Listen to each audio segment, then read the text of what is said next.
Hello दोस्तों, नमस्ते। मैं प्रेम बदारा ऑफिशियल में आप लोगों का स्वागत करती हूँ। कैसे हैं आप लोग? आशा है स्वस्थ व्यस्त मस्त होंगे। और मैं आज आप लोगों के सामने शिवरात्रि स्पेशल गीत गाने जा रही हूँ, तो आप लोग सुनिएगा। अच्छा लगे तो लाइक शेयर करिएगा और चैनल पे नए हो तो सब्सक्राइब कर लीजिएगा और प्यारा प्यारा कमेंट जरूर कीजिएगा कि हमारा गाना आप लोगों को कैसा लगा और आप लोग हमें कहाँ से सुन रहे हैं। तो धन्यवाद। भंगिया नाचे धतुरवा नाचे असनवा डोले ये भोला जी।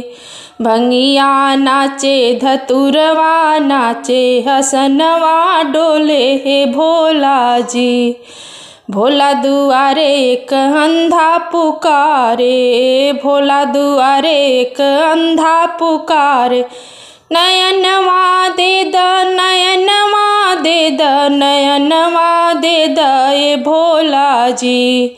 भंगिया नाचे धतुरवा नाचे हसनवा डोले ये भोला जी। भंगिया नाचे धतुरवा नाचे हसनवा डोले हे भोला जी। भोला दुआरे एक बाझिन पुकारे, बाझिन पुकारे हो बाझिन पुकारे। भोला दुआरे एक बाझिन पुकारे। बलकवा दे दा, बलकवा दे दा, बलकवा दे दा ए भोला जी।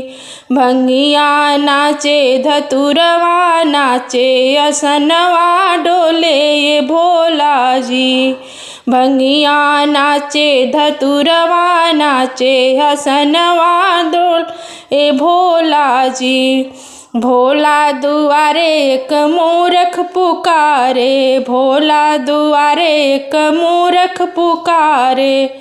ज्ञानवा दे दा, ज्ञानवा दे दा, ज्ञानवा दे दा ये भोला जी। भंगिया नाचे धतुरवा नाचे असनवा डोले ये भोला जी। भंगिया नाचे धतुरवा नाचे असनवा डोले ये भोला जी। भोला दुआरे एक निर्धन पुकारे, निर्धन पुकारे हो निर्धन पुकारे।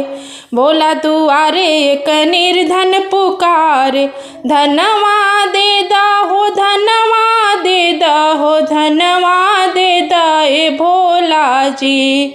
भंगिया नाचे धतुरवा नाचे असनवा डोले ये भोला जी।